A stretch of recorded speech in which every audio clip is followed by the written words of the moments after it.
Coming God up did on not Sophisticated make a Mom. mistake making me, no matter how big, how small, how dark my skin is, how big my butt is, no matter how short or no matter how my thighs are, no matter how funny I talk, or no matter how this, that, and the third. Who can argue with you when you're saying, no, the master created me and he created perfection in my imperfection? And when you own that, people will start to conform to what you're selling. Dedication, preservation, take a look inside your salvation. Do every good work, it takes patience, like a butterfly. Hi guys, Sophia here, and I'm back with another video. If you're new to my channel, don't forget to subscribe and hit the notification bell so you can stay updated on all my videos and you can become a part of Sophistication Nation. Okay. So don't forget to check the description box because I always put a lot of stuff in there, including my Patreon where I talk about all things leveling up. So why don't we go ahead and get right on into it, shall we?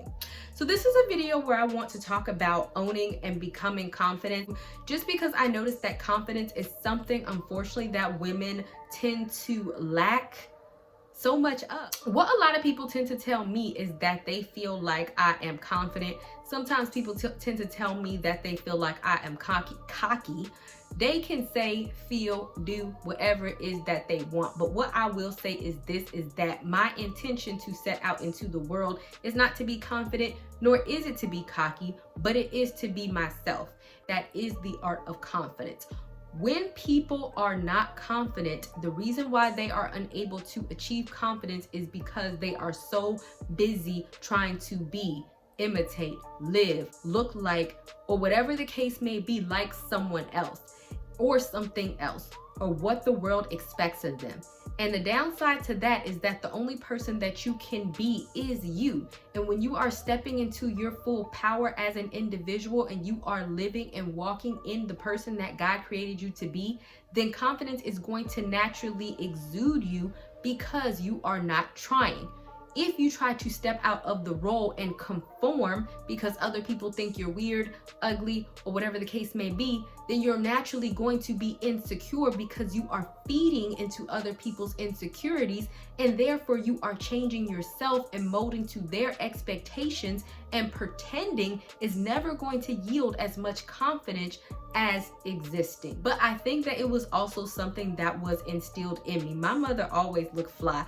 I never looked at my mother and thought that she was like ugly because she was dark skinned.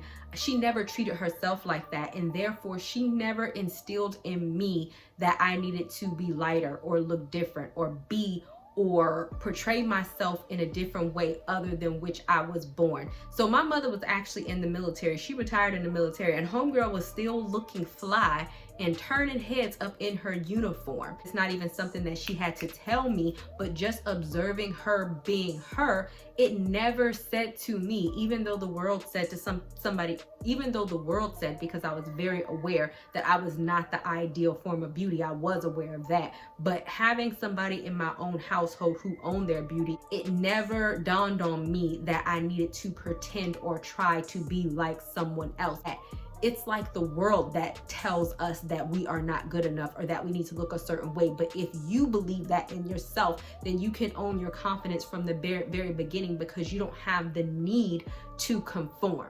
And the second story is that, like I said, I wasn't the type of person in high school to have like a boyfriend or anything like that, because I was very fully aware that I was not the standard of beauty. However, I own my confidence just because I own my confidence. I like to dress well just because I like to dress well. I started wearing like makeup maybe at the end of high school because I wanted to. I did not expect other people to show me attention because they never had. I did it because it made me feel good, and when I looked at the mirror, that is how I wanted to look, and I wanted to be satisfied in myself. And so I remember like my senior year, I was going to a predominantly white high school, and it was Valentine's Day, and mind you, I was just going about my everyday life like I always do, and there were like 5 different boys, and they weren't even all black. Like most of them were white or of a different race that gave me Valentine's Day gift. And I remember being shocked because I never saw myself as, oh, I'm the ideal form of what they wanted, but I was not defining myself on that. I define myself on what I want it to be and what I want it to look like. And there lies two prominent things. The first is that you can definitely convince other people on how fly and how beautiful you are.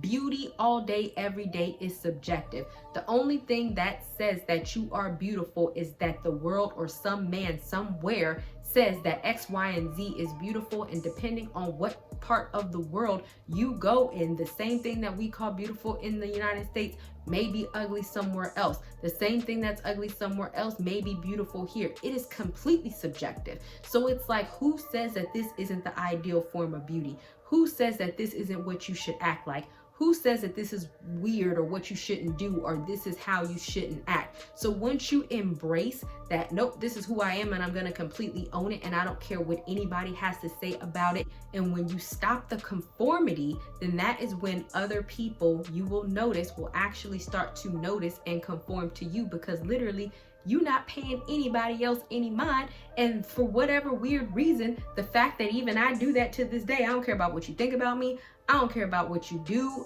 You like me, you don't like me, you like my personality, you don't like my personality. I could give a flying flip, but does that change how I act?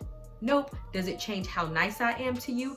Nope. I am Sophia all day, every day, and that exudes naturally. When people say I am confident, that is what they're talking about, when really I'm just simply being consistent, and I am consistently being me. So I want to get into some Bible verses.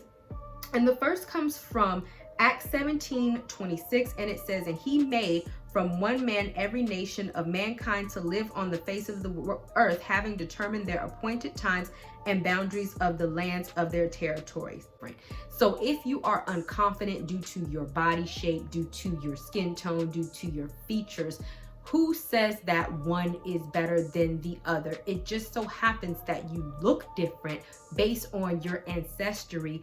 And if you're basing, oh, the westernized form of beauty or the European standard of beauty is better than my ancestry, then what does that say about you? You're kind of belittling yourself, because really, in God's eyes, one wasn't good than the other. It was really just a roll of the die that your ancestors just so happened to come from X, Y, and Z. Well, it wasn't the roll of the die. God specifically said he made you like that. But if he sought for you to be and or look like this, then you have to trust in that. Because the fact of the matter is, I've always been a thick girl. I mean, there have been times that I've been like smaller, but I was never a size 2. And there was also times where people made fun of me for having a booty. I remember I developed a booty like in elementary school, and people was like, why does your butt look like that? I used to have like a sway back, but now guess what? Booties are in. So yes, black people always had booties, but now some of the people who didn't have booties, and I'm not like trying to judge anybody, but some of the when that wasn't in, or when smaller butts were in, now everybody's getting injections to get the same type of thing. So what I'm saying is that just goes to the subjectivity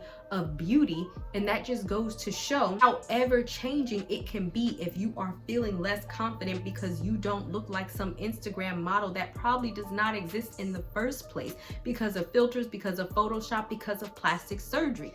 So the next verse I want to get into is 1 Corinthians, and it is chapter 12, starting from 18.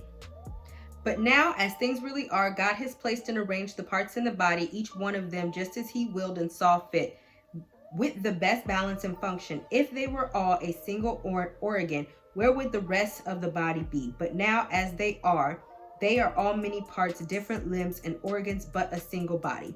So basically what he's saying is exactly what I said. What fun would it be if God made us all clones, if he made us all look alike, if he made us all act alike? So can a foot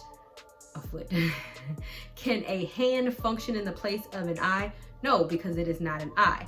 So can you function in the place of somebody else that you may be pretending to be? No, you can't do that. But can you function in the place of an eye if you were meant to be an eye? Yes.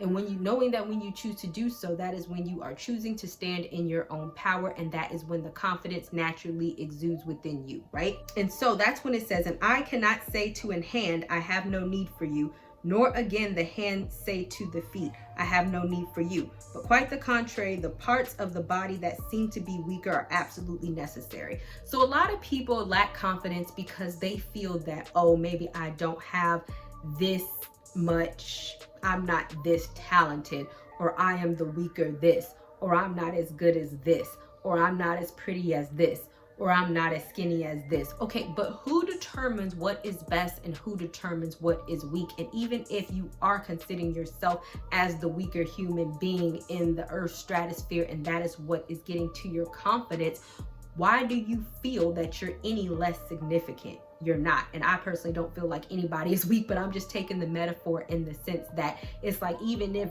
that is considered the weaker body part according to the world standards, that doesn't mean that you're any less significant.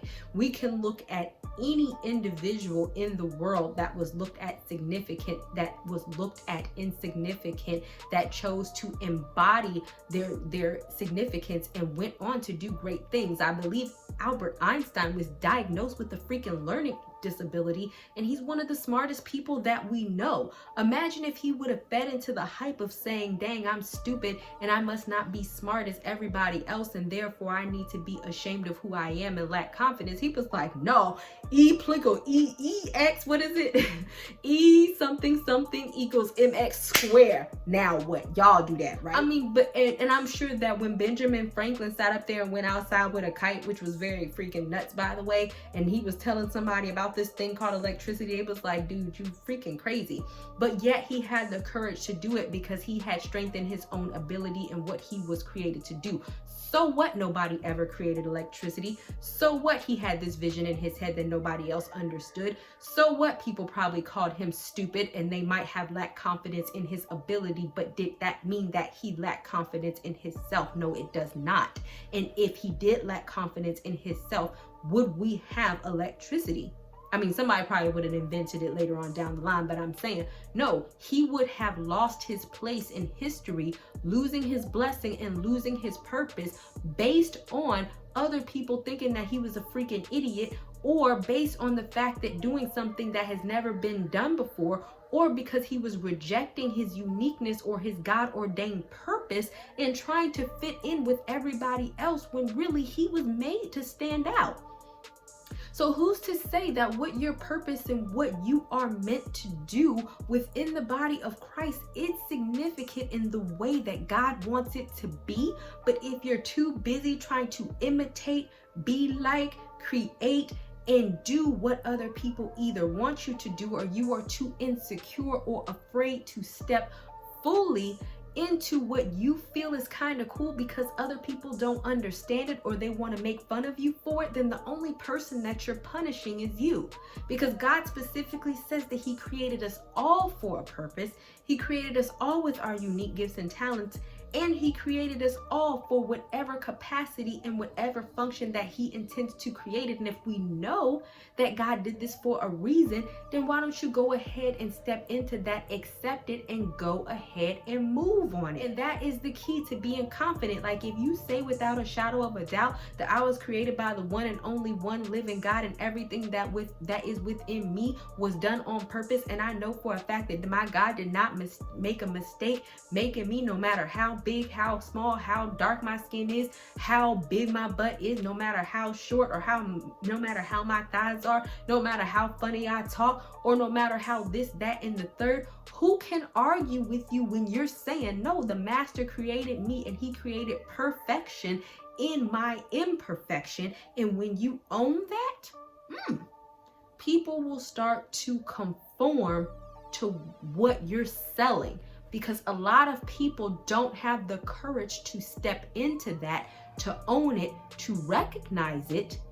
And when you do, that is the uniqueness that people start to respect, and that is when people will be drawn to you. And last but not least, I want to bring out Romans 12:2, and it says, do not be conformed with this world any longer with its superficial values and customs, but be transformed and progressively changed as you mature spiritually by the renewing of your mind. Focus on godly values and ethical attitudes so that you may prove yourself what the will of God is, that which is good and acceptable and perfect in his plan and purpose for you. Because at the end of the day, the world is superficial, the world is fleeting, and one day they can find a nerd cool, and the next day they can find a nerd. The next day they can be coming for you and make you feel insecure, and you can be canceled, and the next thing you can be the hottest thing since sliced bread. So if you're always determining who you are and who you are not based on the world, then you're always going to feel insecure and feel binded and feel the need to be confined and conform to the world. And that is not when you're going to be operating on confidence, because the world is going to control you and you are not going to control yourself. Confidence is optimal when you are in control of yourself and you know exactly where you are going, you know exactly what you are doing, and you are willing to be decisive and make those moves because you are in perfect alignment with God's will, and you're talking to him and he's feeding to you who you are. Looking to the world for that will always leave you short-sighted. That is the key to confidence. Thank you guys so much for watching. I will see you guys another day, another time. And don't forget to check the description box. Like I said, I have a lot of stuff in there. I do have my Christian manifestation guide. If you're confused on what that is, I will definitely leave my link in there. But the reason why I'm mentioning it in there is because there's a whole section in there that talks about self-esteem, where I give a Bible verse as well as an affirmation for those who are lacking in self-esteem, so it can help build your confidence. All right, guys, see you guys another day, another time.